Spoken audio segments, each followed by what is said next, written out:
Okay, this is June the 14th, and the sun came out, which it hasn't been out all week, so I decided to come out a little bit early than I would have. I was going to trying to wait 2 weeks, but I'm not going to be like crazy fanatical about exactly 2 weeks, so figured I'd come out when the sun was out. I just repotted a couple of lavender until I decide where I formally want them, but I am going to do a little tour of the front of my house also, probably in a separate upload, because this is when things start to actually look pretty there. There's the haircuts on my tricolored willows. So I have a short video I think I'm going to upload of my husband actually helping me prune. Actually, he pruned them. He didn't help me. He's got to do it now on the ladder. So the veggies are doing fairly well. It's been cold and raining, so you know they need the heat. My heirloom tomatoes, the taxi tomato is really prolific, and I would highly recommend that. It's a yellow tomato, but I heard it looks really pretty in salsas. So I wanted to take you around, show you what's going on. I've got that clematis climbing up into that tree, and he's going to be blooming. I forget what color he is, but this also looks really pretty. This is a lamppost that I had that was solar, and it really wasn't very strong, and it was an ugly color. So I tried like putting amber stuff in there to make it look better. Anyway, it didn't last very long. Those solar things are iffy. And I cleared away roses and stuff that was here to try to give these herb seeds a chance. I don't know if they're going to make it. I might just get some herb plants when I feel up to getting out. And I have not been feeling well, so I don't want to damper my video by saying anything. So just been really not well and getting hit with some major health issues, so just hanging in there. Decided I was going to just take it easy today, and I just want to videotape, show you the beautiful foxglove. I love the hummingbirds coming. I actually have two now, and one is a ruby throat, and he's so pretty. They're just like little dolphins, the way they dance and fly and play. I mean, they're just adorable. They just remind me so much of dolphins. So things are going to start to burst into bloom for summer. The sun comes out and warms them up a little. But I figured I'd take you guys out. The lettuce is doing well. I'm going to have to remember it's there so I eat it. And the hydrangeas are starting to bloom. They're really precious and beautiful. And especially, I mean, I love them all, but I'm I particularly like the beautiful bluish purple periwinkle color. And so things are just about to start to really give their summer show. And so there was a tree there last time I videotaped it, and I got a disease, and I had to remove it. So the vegetables are doing okay over here. We've got some of the green beans.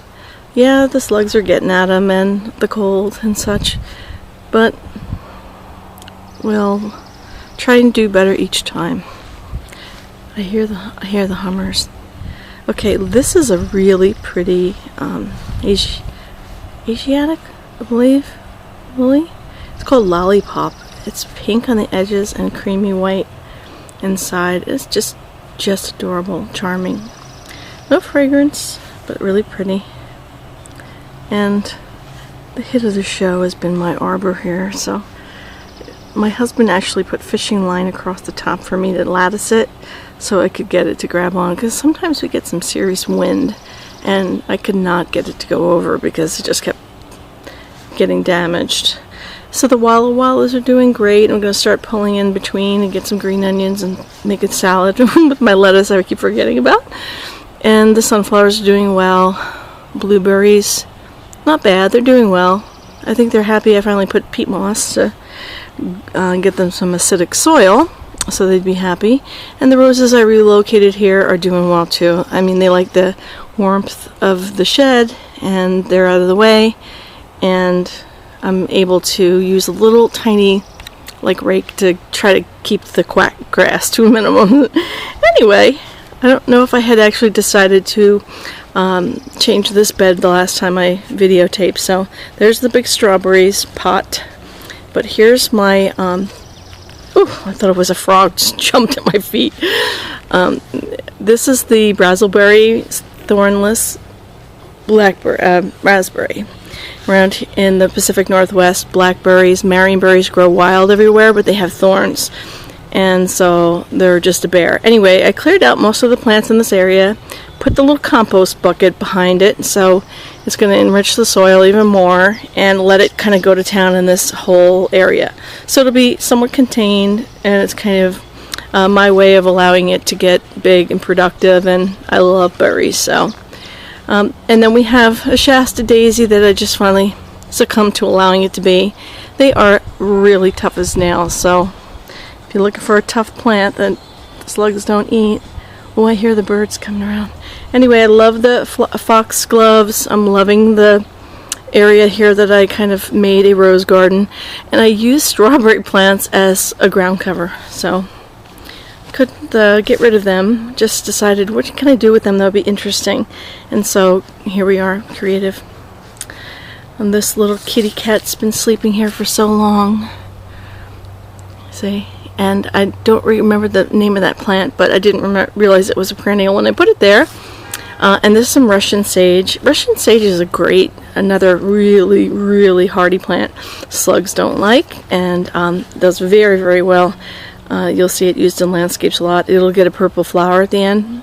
Again, butterflies, hummingbirds. It also has a really beautiful fragrance when you prune it or touch it. Very, very herbal, very fresh. So back here I've got this paper because it was packing material, and I got it to put aside for my worms. Which, by the way, they seem to be doing really well. So just take a quick walk back at the worm farm and show you. I'm really enjoying my worms.